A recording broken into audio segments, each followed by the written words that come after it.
Hello everyone and welcome to the new video on the channel. Today's game you probably have seen for a long time ago on our channel. The video isn't listed now, but today we're going to look at the full release of this game. Obviously we are talking about the HQ's Nordic The Guild 3.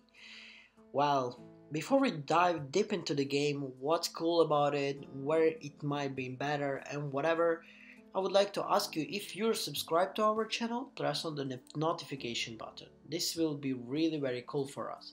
If you like the video, press the like already, because sometimes 25% or even 50% of people who watch the video, they like it, but they forget to press the button, and it's really also important for us. Anyway, let's start.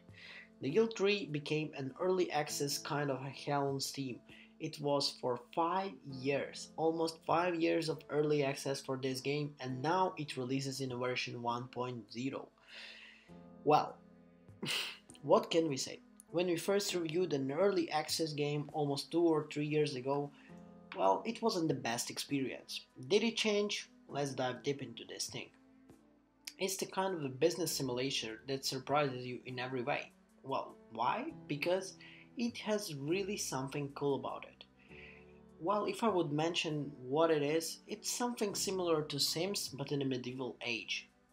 So, this is really kind of a surprise that the game became really better within the full release of the game, kind of role-playing and economical simulator. In the country art of the late mid-ages, near cobblestone streets, and the cities and dusty passes of outside of the walls policies are filled with the fully fuse, because everyone has strived to take their place under the sun. There your character comes in as the part of the Guild 3. Here you're gonna be a real cool guy.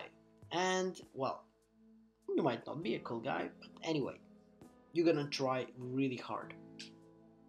All the game begins from the choosing of your character, creating it and whatever.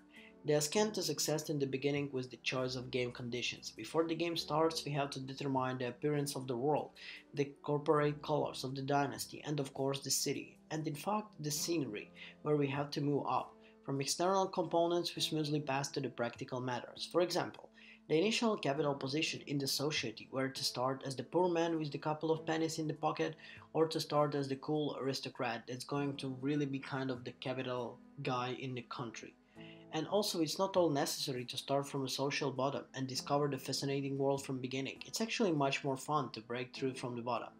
Instead of ruling the kingdom from the bow like in other strategies game, you would self to create yourself in the guild tree as a kind of the hard-working guy that will get up through this all the way up to the top. And this is actually super fun. And where does the step actually to power begins? That's right, in the dirt, where you're gonna sell some kind of stupid potatoes, berries, whatever, iron, whatever was popular in medieval age. Yeah, something really super important. Well, not for nowadays. Actually, well, for nowadays too. Anyway, once enough, capable people are working for my business, and for your business in the shop is making the first profits. This is the time for you to build your dynasty. You go in, and you get a lot of things. After a few compliments, your character will find a way himself to the marriage altar, and shortly after that introduce to the decadents, who are few in the game days later can help you on the market. Well, that's it. If you don't want to watch the grass in the rather beautiful game world grow you should play the guild tree at 4 times normal speed, as the process takes a very long time and nothing else happens, which is nice to say that you can keep a track of anything at any speed, given all the messages and events to pop up. The economical system itself turns out to be surprisingly complex at first glance, but which is the newcomers should definitely take advantage of the tutorial. This is a big recommendation from us. Take the tutorial guys and you will understand everything. It will be super easy. Once you have mastered the initial struggle with the numbers and clicking on the improvement numbers and whatever, this will be much easier for you. However, the area that can be completely ignored at the same point due to all the automated process. The wealthy game characters then look around desperately for work, but all the wedding after there is much left for him apart from motivational speeches and election advertising, except to move up for socially by purchasing the new and then. And if he's lucky, he falls in oil, with all in one can be the local doctor. The entire life outside of the economy is very functional and does not seem immersive in any way. considering that you're supposed to be closer to the medieval events. Even the third-person perspectives doesn't change this when they visit my character at home, watch her washing herself with the invisible water. The game feels very alive thanks to the many characters, happenings, and weather effects, but hardly anything it really affects the economy in the menus or is difficult to follow. The game idea is still appeals to me, something that even thought I rarely play.